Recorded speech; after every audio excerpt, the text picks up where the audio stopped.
আজকের এই ভিডিওতে আমরা ইন্ডিয়ান সিনেমার বেশ কিছু আপডেটস দেবো। তো চলো আজকের ভিডিও শুরু করা যাক। আজকের প্রথম যেটা আপডেট সেটা হচ্ছে ফোর্স 3 নিয়ে জন আব্রাহামের ফোর্স 3 এর যে প্লট সেটা ফোর্স পার্ট 1-এর মতোই সিমিলার লাইনে গল্প এগোবে, যেখানে তানিয়া মানিকতলার যে ক্যারেক্টার সে খুন হবে এবং তার মৃত্যুর পিছনে থাকবে হচ্ছে ছবির যে অ্যান্টাগনিস্ট মানে হচ্ছে হর্ষবর্ধন রানের সে এবার কিভাবে একজন কপ সে এই পুরো ট্র্যাকটা ধরবে এবং হচ্ছে একে এলিমিনেট করবে। প্যারালাল দিক থাকবে যেখানে হর্ষবর্ধন রানে তার ইনভেস্টিগেশনও চলবে। তো এই বিষয়টা কীরকমভাবে লাইন হবে গল্পে, এটাই হবে ছবির মূল প্লট। এবং ছবির যে ডিরেক্টর সে এর আগে ফোর্স বলি বা হচ্ছে জন আব্রাহামেরই রকি হ্যান্ডসাম এই ছবিগুলোর অ্যাসিস্ট্যান্ট ছিল, সে এবার এই ছবিটা ডিরেক্ট করছে।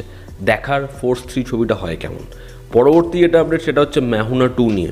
শাহরুখ খান ফারাহ খান এত বছর পর কোলাবরেট করছে, খুব ভালো কথা।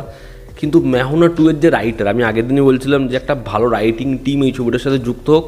শিরিশ কুন্দন বা ফারাহ খানের যে রাইটিং টিম তারা থাকলে ছবিটা কিন্তু এখন শেষ। যেটা আপডেট সেটা হচ্ছে আকাশ কৌশিক, যে এর আগে থ্যাঙ্ক গড, হাউসফুল 4 বা হচ্ছে ভুল ভুলাইয়া 2 এরকম ধরনের ছবি লিখেছে, সে হচ্ছে মেহুনা 2 এর রাইটার। এবার এটা নিয়ে এসআরকে ফ্যান্সরা খুবই ক্ষুব্ধ। তারা চায় যে ভালো রাইটার থাকুক এই ছবির সাথে যুক্ত, আর না হলে যে ছবিটা আরিয়ান খান প্ল্যান করছিল সেটা চুজ করা বেটার এখন, কারণ ফারাহ খান অনেক দিনই ছবি করেনি এবং কোথাও একটা কিন্তু ব্যাকডেটেড। দেখার সে কোন রাইটারদের সাথে এই ছবিটার জন্য কোলাবরেট করে। পরবর্তী যেটা আপডেট সেটা হচ্ছে যে ব্যাটল অফ গালওয়ান এই ছবিটার যে রিলিজ ডেট পুশ করছে, ছবিটার মধ্যে একটা সেলিব্রেশনের গান নতুন করে ঢোকানো হবে, যেটার রিসেন্ট মুম্বাইতে শিডিউল ফেলা হয়েছে। দেখার এই ছবিটা হয় কেমন এবং সালমান খানের এই ছবিতে কি ভালো গান থাকে, ছবির অ্যালবাম কি ভালো হয়, যেটা সালমান খানের ছবির জন্য আমার মনে হয় সবথেকে বেশি দরকার। পরবর্তী যেটা আপডেট সেটা হচ্ছে অক্ষয় কুমার প্রিয়দর্শনের ম্যাসিভ কোলাবোরেশন ভূত বাংলা নিয়ে। দেখো অলরেডি অক্ষয় কুমারের লাইন আপে যে ছবিটা রিসেন্ট 5-6 বছরে সবথেকে বেশি হাইপ আনতে পারে, সবথেকে বেশি ওটা ভালো হতে পারে, সেটা হচ্ছে ভূত বাংলা, এমনটাই অনেকে মনে করছে। এবার যেটা ইনসাইড আপডেট সেটা হচ্ছে ভূত বাংলার যে গল্পটা সেটা রিসেন্ট প্লট নয়, সেটা আজ থেকে 7-8 বছর আগেই লেখা হয়েছিল এবং এই যে আইডিয়াটা ছিল এটাই ছিল হচ্ছে ভুল ভুলাইয়া 2 এর একদম প্রথম ভাবনা, এটাই ছিল ভুল ভুলাইয়া 2। তো দেখার যে আইডিয়াটা ডেভেলপ করেছিল প্রিয়দর্শন ভুল ভুলাইয়া 2 এর জন্য, সেটাই তারা ভূত বাংলা হিসেবে আনছে। দেখার আমাদের কি ভুল ভুলাইয়ার লেভেলের মজা এই ছবিটা প্রোভাইড করতে পারে, ছবিটা কি সেই লেভেলে ভালো হয়, দেখার সেটা। পরবর্তী যেটা আপডেট সেটা হচ্ছে যিশু সেনগুপ্ত, শুভশ্রী গাঙ্গুলি এবং প্রসেনজিৎ চট্টোপাধ্যায় এই তিনজন একটা ম্যাসিভ বিগ বাজেট ছবিতে আসতে চলেছে এবং এই ছবিটা পরিচালনা করতে চলেছে ইন্দ্রদীপ দাশগুপ্ত। ছবিটা প্রডিউস করতে চলেছে যিশু সেনগুপ্ত নিজে। দেখার ছবিটা হয় কেমন এবং এই তিনজনকে কীরকমভাবে ছবির পরিচালক প্রেজেন্ট করে। পরবর্তী যেটা আপডেট সেটা হচ্ছে আভেশাম 2 নিয়ে। ফাহাদ ফাজিলের প্রডিউস করা এবং অভিনয় করা এই ছবিটার সিকোয়েল আসতে চলেছে 2027-এর শেষ ভাগে, না হলে 2028-এ। দেখার এই ছবিটা যখন আসে বক্স অফিসে কীরকম নাম্বার আনে। পরবর্তী যেটা আপডেট সেটা হচ্ছে দৃশ্যম 4 নিয়ে। জিতু জোসেফকে রিসেন্ট একটা ইন্টারাকশানে যখন দৃশ্যম 4 নিয়ে জিজ্ঞাসা করা হয়, সে বলে যে সে দৃশ্যম 4 নিয়ে কোনোভাবে ভাবতেই পারবে না।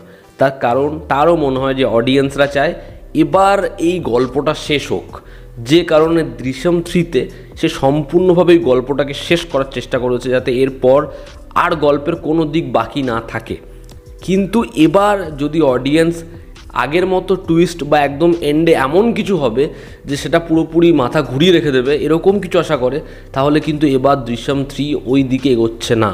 এবার এটা শুনে আমি নিজে খুব চাপ খেয়ে গেছি যে এটা কি বলছে। দৃশ্যম তো লোকে দেখেই বা পছন্দই করে শেষের ওই টুইস্টের জন্য, টুইস্ট ইন এ টেল, কিন্তু এবার নাকি অ্যাপ্রোচটাই ওটা না।